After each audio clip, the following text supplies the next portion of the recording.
KCN में आपका स्वागत है। मैं किंग हमीद। ಇವತ್ತು ಭಾರತೀಯ ಜನತಾ ಪಾರ್ಟಿಯ ಈ ಒಂದು ಕಚೇರಿಗೆ ಆಗಮಿಸಿದಂತ ಎಲ್ಲ ನನ್ನ ಪತ್ರಕರ್ತ ಬಂಧುಗಳಿಗೆ ಮೈನಾರಿಟಿ ಮೋರ್ಚಾ ಅಲ್ಪಸಂಖ್ಯಾತ ಮೋರ್ಚಾದ ವತಿಯಿಂದ ತಮಗೆ ಸ್ವಾಗತವನ್ನು ಕೋರ್ತಾ, ವೇದಿಕೆ ಮೇಲೆ ಇವತ್ತು ನಮ್ಮ ರಾಷ್ಟ್ರೀಯ ಅಧ್ಯಕ್ಷರಾದಂತ ಶ್ರೀಯುತ ಜಮಾಲ್ ಸಿದ್ದಿಕಿ ಸಾಹೇಬರು, ಮೂಲತಃ ನಾಗ್ಪುರ್ ಅವರು ಸುಮಾರು 30 ವರ್ಷಗಳಿಂದ ಭಾರತೀಯ ಜನತಾ ಪಾರ್ಟಿಯಲ್ಲಿ ಬೂತ್ ಲೆವೆಲ್ ಮಟ್ಟದ ಕಾರ್ಯಕರ್ತರಾಗಿ ಕೆಲಸ ಮಾಡ್ತಾನೆ ಬಂದು ಇವತ್ತು ರಾಷ್ಟ್ರೀಯ ಅಧ್ಯಕ್ಷರನ್ನಾಗಿ ನಮ್ಮ ಭಾರತೀಯ ಜನತಾ ಪಾರ್ಟಿ ಗುರುತಿಸಿ ಅವರನ್ನು ಮಾಡಿದ್ದಾರೆ. ಈ ದೇಶಾದ್ಯಂತ ಕಾಶ್ಮೀರದಿಂದ ಕನ್ಯಾಕುಮಾರಿವರೆಗೂ ಅವರು ಅವರ ಪ್ರವಾಸವನ್ನ ಮಾಡ್ತಾ ಸಂಘಟನೆ ಉತ್ತಮವಾದ ರೀತಿಯಲ್ಲಿ ಕಟ್ತಾ ಇದ್ದಾರೆ.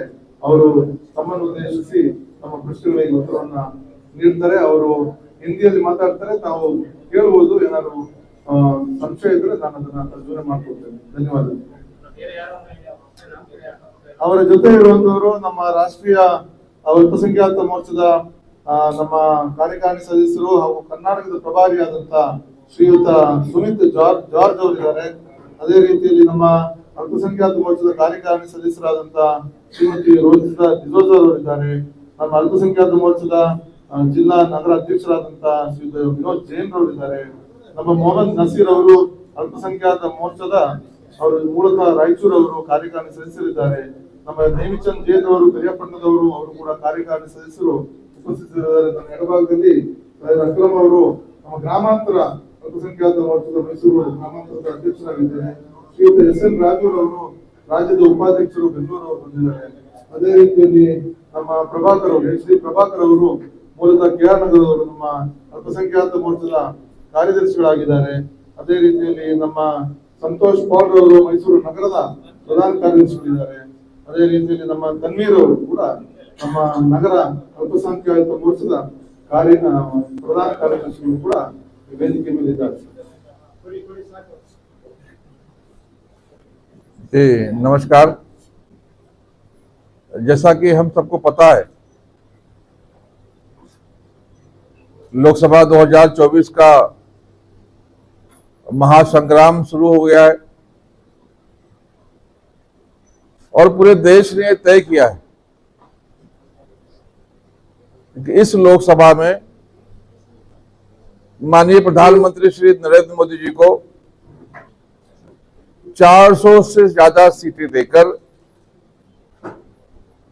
हम उनको प्रधानमंत्री बनाएंगे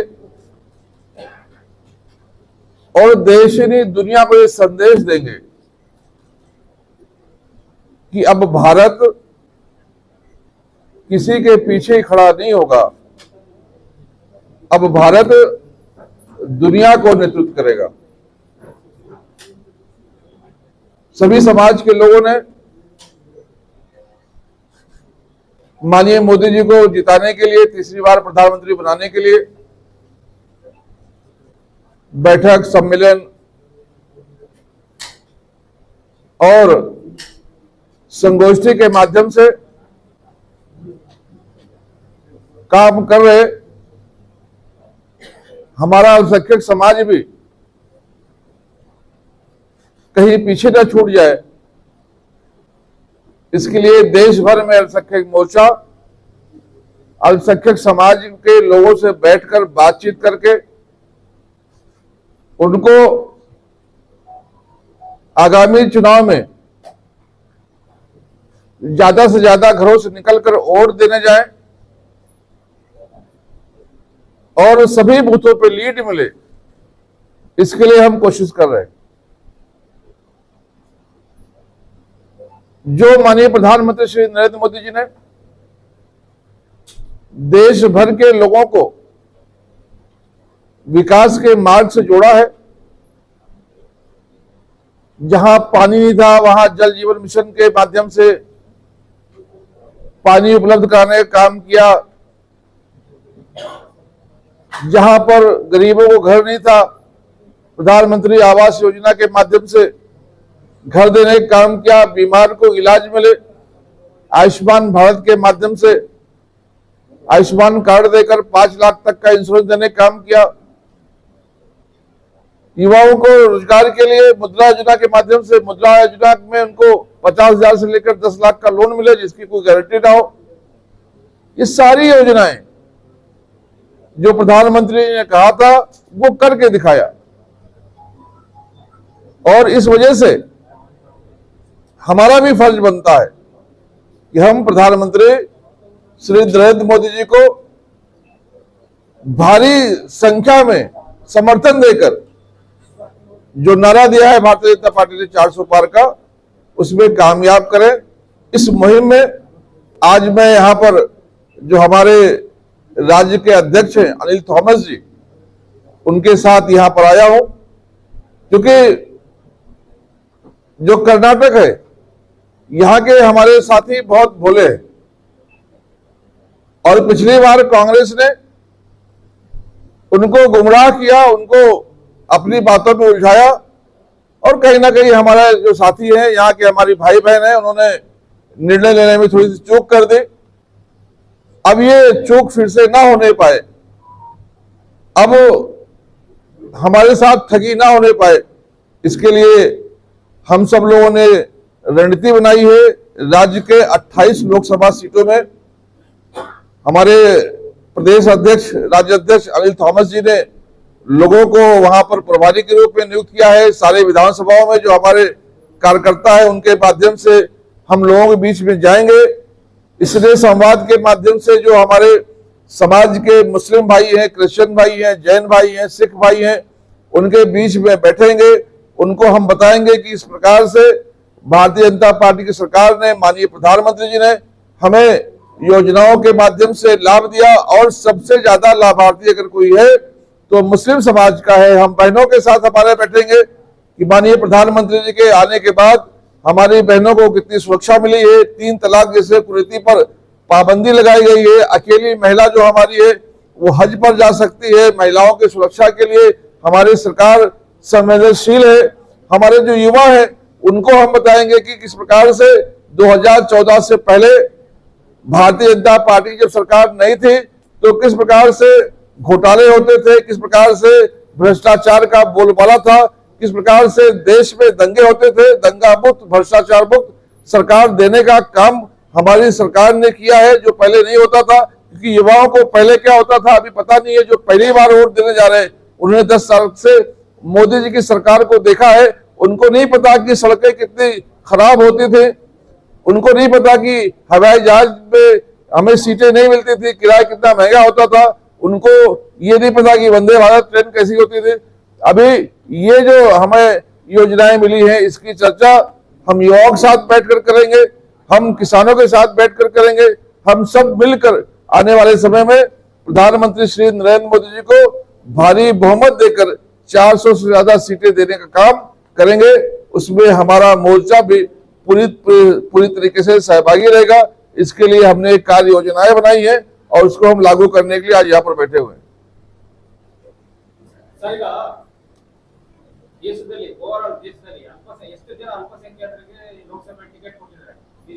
पूरा इंडिया में कितने अल्पसंख्यक लोगों को टिकट दिया? अभी हमने केरल में जो हमारे मोर्चा के राष्ट्रीय उपाध्यक्ष है अब्दुल सलाम साहब, उनको भारतीय जनता पार्टी ने टिकट दिया है और वो मलापुरम से लोकसभा के उम्मीदवार है। मैं 2 दिन पहले वहां पर था। बड़ी अच्छी संख्या में वो काम कर रहे हैं। मुझे यकीन है कि इंशाल्लाह वो जीत कराएंगे। नहीं, पूरा इंडिया में नहीं, अभी तो फिलहाल उन्हीं को टिकट दिया गया है। हमारे पास अभी जो लिस्ट है उसमें उन्हीं को टिकट दिया गया है। बाकी और सीटें अभी बाकी हैं। मुझे यकीन है इंशाल्लाह और सीटें मिलेंगी हमें। ಕರ್ನಾಟಕದಲ್ಲಿ ಬಹಳಷ್ಟು ವಿವಾದಗಳಾಯಿತು. ಹಿಜಾಬ್ ಆಗ್ಬೋದು, ಮತ್ತೆ ಮುಸ್ಲಿಂ ವ್ಯಾಪಾರಿಗಳಿಗೆ ದೇವಸ್ಥಾನದಲ್ಲಿ ವ್ಯಾಪಾರ ಮಾಡಕ್ಕೆ ಅವಕಾಶ ಕೊಡದಿರೋಂಥದ್ದು ನಿಮ್ಮ ಬಿಜೆಪಿ ಸರ್ಕಾರ ಇದ್ದಂತ ಸಂದರ್ಭದಲ್ಲಿ ಅವಾಗ ಎಲ್ಲಿಗೆ ಹೋಗಿದ್ರಿ ನೀವು ರಾಷ್ಟ್ರೀಯ ಅಧ್ಯಕ್ಷರು? कर्नाटक में बहुत सारे मुद्दे थे, जो हिजाब का, जो देवल के पास मुसलमानों के व्यापार नहीं करने के लिए। तो आप नहीं, देखिए, भारतीय जनता पार्टी की सरकार विकास की बात करती है और देश में भारतीय जनता पार्टी ऐसी पार्टी है जो विकास के मुद्दे पर काम करती है, चर्चा करती है, बात करती है और विकास को दिखाया भी है। लेकिन कांग्रेस और बाकी जो पार्टियां हैं जिनको विकास और मेहनत आता नहीं है, वो मुद्दे को भटकाने के लिए चुनाव के वक्त ऐसे धार्मिक भावनाओं को भड़काने वाले मुद्दे लेकर आते हैं जिससे हमारे मुसलमान क्रिश्चियन भाइयों को ठगा जा सके, और ये उन्होंने किया भी। ये पिछले विधानसभा के चुनाव में जिस प्रकार से मुद्दे लाए, लोगों को भड़काया, लोगों को भटकाया। एक मिनट जब के टाइम में आप इधर नहीं आया। हाँ, अच्छा अच्छा। देखिए, हिजाब के टाइम पे भी मैं आया था, आपसे मुलाकात नहीं होती। और देश भर में जो हमारे लोग हैं उन्होंने ये कहा कि देश जो भारत हमारा है ये बहुत सारे धर्मों को मानने वाला देश है। यहां पर जब हम अपने घर में रहते हैं तो हमारे अंदर अपने धर्म को मानने के लिए पूरी पूरी आजादी है और हम अपने धर्म को पूरी तरह से पालन करना चाहिए, उसी तरह रहना चाहिए। लेकिन जब हम समाज में निकलते हैं तो समाज में, सड़कों में, स्कूल कॉलेज में, बाजार में बहुत अनेकों धर्म के मानने वाले लोग होते हैं। हमें उन पर अपने धर्म को थोपना नहीं चाहिए, हमें सर्वधर्म संभाव की भावना होनी चाहिए हमारे अंदर। उसी प्रकार से हिजाब का जो मुद्दा है, अगर हम अपने स्कूलों में अपने अपने धर्म के मुताबिक अपने ड्रेस पहन कर आएंगे तो वहां जो ड्रेस बना हुआ, जो सबके लिए एक समान ड्रेस है, उसमें वो कैसे लागू होगा। इसके लिए ये कहा गया कि जो स्कूलें हैं वहां पर एक जैसा ड्रेस सब पहन कर आना चाहिए। हाँ, अगर कोई विशेष धर्म का व्यक्ति है तो अपने स्कूल बनाकर वहां अपने विशेष धर्म के रीति से रहे, उसमें कोई बुराई नहीं थी। और वैसे भी जो हिजाब है वो इस्लाम का हिस्सा नहीं है। आज जो हमें यहाँ हिजाब के नाम पर भड़काने वाले लोग थे, वो जरा जाकर सऊदी अरबिया में देखे, वहां की हमारी बहन अभी मिस यूनिवर्स बनकर आई है। तो ये जो हमें विकास से दूर करने के लिए धार्मिक मुद्दों पर उलझाने का जो काम करने वाले लोग हैं, उनसे हमें होशियार रहने की आवश्यकता है। पिछली बीजेपी सरकार था कर्नाटक में, वो टाइम पर मुसलमानों को जो रिजर्वेशन दिया था 4% कैंसिल किया था। देखिए, वो रिजर्वेशन कैंसिल करना ही चाहिए था, क्योंकि वो एक विशेष धर्म के नाम पे था। जैसा मैंने पहले बताया कि यहाँ जब कई धर्म के लोग मानने वाले हैं तो उनको ऐसा ना लगे कि किसी एक विशेष धर्म को ज्यादा समर्थन मिल रहा है, हालांकि उससे मुसलमानों को कोई फायदा नहीं था। हमारी सरकार ने पहले कैंसिल नहीं किया, हमारी सरकार ने जब तक पर्याय व्यवस्था नहीं दिया तब तक कैंसिल नहीं किया। लेकिन जब प्रधानमंत्री श्री नरेंद्र मोदी जी ने और यहाँ की हमारी राज्य सरकार ने EWS योजना लेकर आई, आपको पता होगा, इकोनॉमिकल वीकर सेक्शन एक नई जाति प्रधानमंत्री जी ने बनाई है। जो गरीब है वो किसी भी धर्म का हो, अगर कोई गरीब है जिसकी आय 8 लाख से कम है, वो EWS सेक्शन में आएगा, EWS जाति में आएगा, EWS धर्म का होगा। और उसको 10% का आरक्षण, वो तो 4% की बात करते थे, हमारे प्रधानमंत्री श्री नरेंद्र मोदी जी ने, हमारे यहाँ के मुख्यमंत्री ने 10% का आरक्षण शिक्षा में, रोजगार में, प्राइवेट कॉलेज में, इंजीनियरिंग कॉलेज में सभी जगह लागू किया। वो जो 4% का आरक्षण था वो शासकीय और गवर्नमेंट इंजीनियरिंग कॉलेज में, मेडिकल कॉलेज में था, ये तो सभी में था। लेकिन ये जो मुद्दे थे, इस मुद्दे को हमारे जो भाई बहन है वो समझ नहीं पाए कि हमें ज्यादा फायदे की ओर लेकर जा रहे हैं। और ये जो आरक्षण हमें 4% मिला है, जिसका लाभ भी हमें कम होता है, और सिर्फ सरकारी स्कूलों में इसका लाभ, कॉलेज में लाभ मिलता है, लेकिन जो हमारे बाकी भाई बहन है उनको लगता है इसके वो ज्यादा मिल रहा है, वो हमसे कहीं ना कहीं ईर्ष्या करते हैं। तो क्यों ना इसको लागू खत्म किया जाए, 10% जो आरक्षण में मिला है उसके तरफ बढ़ा जाए। लेकिन ये बातें हो सकता है हम समझाने में भी कमजोर पड़े हो, और वो जो गुमराह करने वाली ताकतें थे, कांग्रेस पार्टी थी, उसको हमारे भाइयों के खिलाफ में भड़काने में उपयोग किया। बस यही मसला था। लेकिन प्रधानमंत्री की नीयत साफ है, वो सबको न्याय देना चाहते हैं। ಎಕನಾಮಿಕ್ಲಿ ವೀಕರ್ ಸೆಕ್ಷನ್ ಅಲ್ಲಿ ಅಲ್ಪಸಂಖ್ಯಾತರು ಕಾಂಪೀಟ್ ಮಾಡಕ್ಕಾಗಲ್ಲ, ಫಿಟ್ ಮಾಡಕ್ಕಾಗಲ್ಲ. ಅವ್ರು ಪ್ರತ್ಯೇಕ ಮೀಸಲಾತಿ ಬೇಕು ಅಂತ ಹೇಳಿ ಹಿಂದೆ ಸರ್ಕಾರಗಳು ಕೊಟ್ಟಿದ್ದು 4% ಹೋಗಿ ಮೀಸಲಾತಿ ಕೊಟ್ಟಿದ್ದು ಅಲ್ಪಸಂಖ್ಯಾತರಿಗೆ. ಅದನ್ನ ಬಿಜೆಪಿ ಸರ್ಕಾರ ಉದ್ದೇಶಪೂರ್ವಕವಾಗಿ ಕಿತ್ತಾಕ್ತು. ಅವತ್ತಿನ ದಿನ ನೀವು ಯಾರು ಧ್ವನಿ ಎತ್ತಿಲ್ಲ, ಬಹಳಷ್ಟು ಹೋರಾಟಗಳು ನಡೀತು, ಬಹಳಷ್ಟು ಪ್ರತಿಭಟನೆಗಳು ನಡೀತು. अल्पसंख्यक लोगों को फायदा नहीं मिल रहा है। नहीं नहीं, मैं पहले बताऊं, जो देश भर का सर्वे है, सबसे ज्यादा ईडब्ल्यूएस का लाभ लेने वाला अगर कोई समाज है तो मुस्लिम समाज है, क्योंकि सबसे ज्यादा गरीब वही है। लेकिन उस लाभ को लेने के लिए हमारा समाज अब धीरे धीरे जागरूक हो रहा है। सबसे ज्यादा गरीब अगर कोई समाज है तो वो मुस्लिम समाज है। और जो आरक्षण 4% का था उससे लाभ नहीं था, लेकिन वो धर्म के नाम पर था, हमारे संविधान के खिलाफ था। आप जो बता रहे 10% वो सेंट्रल गवर्नमेंट का है, स्टेट में भी लागू है, स्टेट गवर्नमेंट यहां भी लागू है, सभी जगह लागू है, यहाँ के नौकरी को लागू नहीं है। लागू है, आप पता करें, लागू है। मैं जिम्मेदारी के साथ कह रहा हूं, अभी उन्होंने निकाल लिया होगा, लेकिन ये जो स्थिति क्यों रहा है? यूं सबको संदेशा पड़ता है तो राम मंदिर दे रहे हैं आप। नहीं, जो 4% था वो कर्नाटक स्टेट गवर्नमेंट का था वो। मैं बताऊं 10% ईडब्ल्यूएस का जो योजना है वो देश के सभी राज्यों में लागू है। शिक्षा में, रोजगार में, पढ़ाई करेंगे उसका पूरा फीस, उसकी व्यवस्था सरकार करके देगी। पढ़ाई करने के बाद नौकरियों में 10% का आरक्षण मिलेगा। वो गरीब कोई भी हो, चाहे ब्राह्मण हो, चाहे ठाकुर हो, चाहे हिंदू हो, चाहे क्रिश्चियन हो, चाहे मुसलमान हो, जिसकी आय 8 लाख से कम है। क्या बोले? आप पता कर लेना, मैं अगर यहाँ बैठ कर बात कर रहा हूँ तो जानकारी के हिसाब से बात कर रहा हूँ, आप पता कर लेना। ಚುನಾವಣೆ ಸಂದರ್ಭದಲ್ಲಿ ಮಾತ್ರ ಬಂದು ಪ್ರೆಸ್ ಮೀಟ್ ಮಾಡ್ತೀರಾ, ಬೇರೆ ಕಾಲಘಟ್ಟದಲ್ಲಿ ಎಲ್ಲೂ ಕಾಣಿಲ್ಲ ಕೆಲವಲ್ಲ ಅಂತ ಹೇಳ್ತಾರೆ साहब। क्या बोल रहे हैं बोले तो वो टाइम पे आप आया नहीं ना, बोलते बोल रहे हैं। मैं बेंगलोर में था, मैं बीदर में था, मैं हर जगह नहीं आ सकता। हमारे प्रतिनिधि राज्याध्यक्ष थे, नहीं क्या आवाज उठा, हम तो आवाज उठाने में बैठे हुए। ये नहीं, आप राज्याध्यक्ष करेंगे, हम तो देश भर में हर गांव में नहीं जा सकते।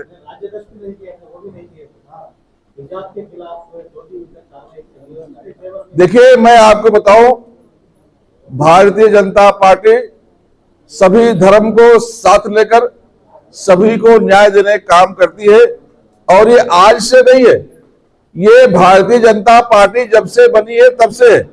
मैं आपको बताऊं, लोग कहते हैं भारतीय जनता पार्टी मुसलमानों की दुश्मन है, लेकिन भारतीय जनता पार्टी एक ऐसी पार्टी है जिसको बनाने में मुसलमानों का भी योगदान है। अभी कैसे है? ಸರ್, ಈಗ ನಿಮ್ಮ ಬಿಜೆಪಿ ಪಕ್ಷದಲ್ಲಿ ಬಹಳಷ್ಟು ಜನ ಲೀಡರ್ಗಳು ಹೇಳ್ತಾರೆ ನಮ್ಗೆ ಮುಸ್ಲಿಮರು ಮತನೇ ಬೇಡ ಅಂತ ಹೇಳ್ತಾರೆ। कौन? ಹಾಗಿದ್ಮೇಲೆ ನೀವು ಯಾವ ತರ ಇದು ಮಾಡ್ತೀರಿ? मैंने बताया ना, वो उनको मुस्लिम वोट कौन कहता नहीं चाहिए? ಈಶ್ವರಪ್ಪ ಅವರು ಹೇಳಿದ್ರು, ಈಶ್ವರಪ್ಪ ಅವರು देखिए हमारे नेता नरेंद्र मोदी जी हैं, हमारे नेता राज्य में येदियुरप्पा जी हैं, विजेंद्र जी अभी राज्य के अध्यक्ष हैं। हमें उनकी बातों को सुनना चाहिए। अगर कोई भी छोटा मोटा व्यक्ति आकर कुछ भी कहे तो उसमें कोई फायदा नहीं है। मैं जो बात कहना जा रहा था उसको आप सुनेंगे तो आपको हो सकता है नई जानकारी मिले। भारतीय जनता पार्टी एक ऐसी पार्टी है जिसको बनाने में मुसलमानों का योगदान है।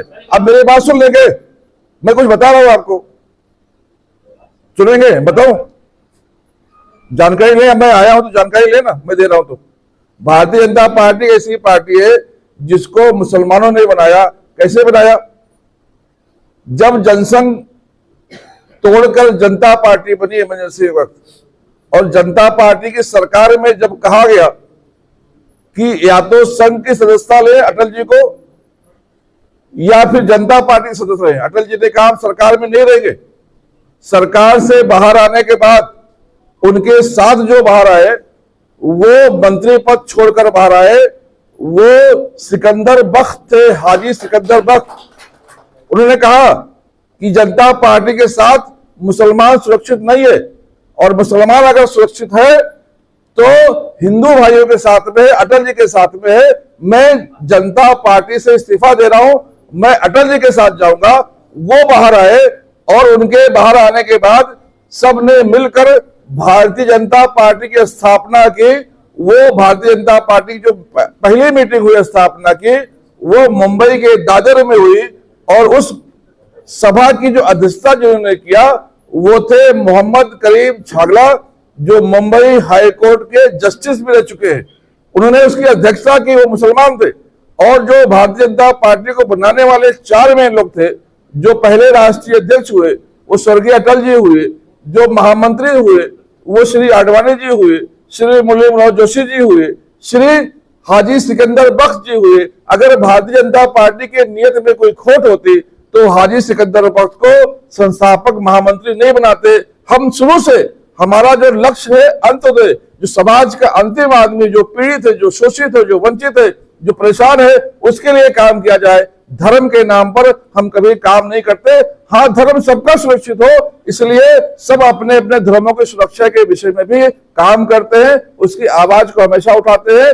लेकिन कांग्रेस, जिसका कोई धर्म ही नहीं है, वो बहरूपिया है, अमर अकबर एंथोनी के तरह लोग हैं। जहां जैसा मौका मिलता है, जैसा देश वैसा देश, जैसी भीड़ वैसा धर्म, कहीं टोपी, कहीं तिलक, कहीं कुछ। ऐसे जो गुमराह करने वाले लोग हैं वो हमेशा गुमराह करने में कामयाब रहे। लेकिन मुझे यकीन है इंशाअल्लाह जिस तरह से माननीय प्रधानमंत्री ने देश को एक किया है, देश में धर्म को मजबूत किया है, देश के लोगों को शिक्षित किया है, आने वाले समय में भारत का दबदबा पूरे विश्व में होगा। भारत जो विकसित भारत बनने का सपना देख रहा था, अब आने वाले समय में माननीय प्रधानमंत्री श्री नरेंद्र मोदी जी के नेतृत्व में हम विकसित भारत बनेंगे। और अगर भारत विकसित भारत बनेगा तो उसमें देशवासी सभी विकसित होंगे, इसमें कोई छूटेगा नहीं, ये आप निश्चित मान लें। हो गया आपका, बस आपने बहुत बात हो गया आपका।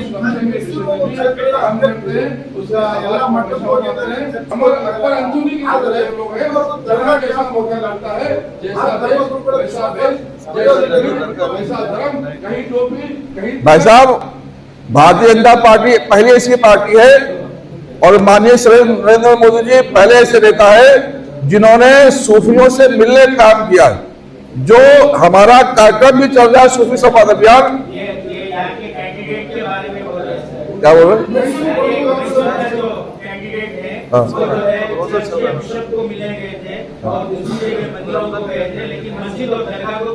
नहीं, ये जो आप उसको सिंबल से देखते हैं तो सिंबल से देखने की आवश्यकता नहीं है।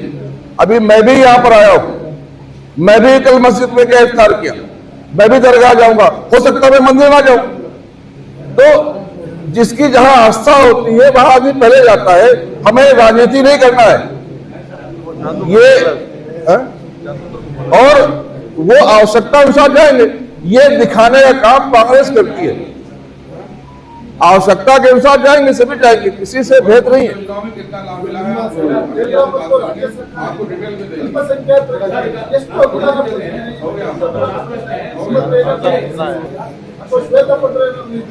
नहीं, बिल्कुल आपके पास हम भेजेंगे, डिटेल भेजेंगे, कौन कौन सी योजनाओं में कितना लाभ मिला है। आप अनिल जी से बात करेंगे, आपको डिटेल में देंगे।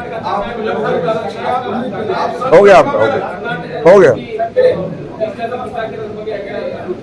Okay, thank you, thank you.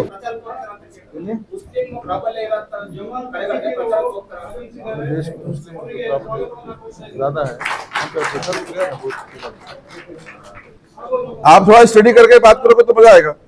आपने मेरे फेसबुक को देखा, आपने मुझे गूगल पे सर्च किया, आप सर्च कर लो ना पहले। हो गया, थैंक यू। आप थोड़ा स्टडी में क्या करें।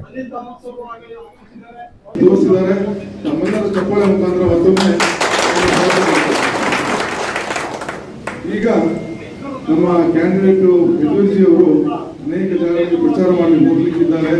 ನಮ್ಮನ್ನು ತಮ್ಮ ಉದ್ದೇಶಿಸಿ 5 ನಿಮಿಷ ಮಾತಾಡಿ ಅವರು ತಮ್ಮನ್ನ ಅವರ ಎಲೆಕ್ಷನ್ಗೆ ತಮ್ಮನ್ನು ಕೂಡ ತೊಡಗಿಸ್ಕೊಳ್ತಾರೆ ಅನ್ನೋ ಭರವಸೆಯನ್ನ ನಾನು ಅವ್ರ ಪರವಾಗಿ ನಾನು ನೀಡ್ತಾ ಇದ್ದೀನಿ. ಅವರು ನಮ್ಮ ಉದ್ದೇಶಿಸಿ 5 ನಿಮಿಷ ಮಾತಾಡ್ತಾರೆ.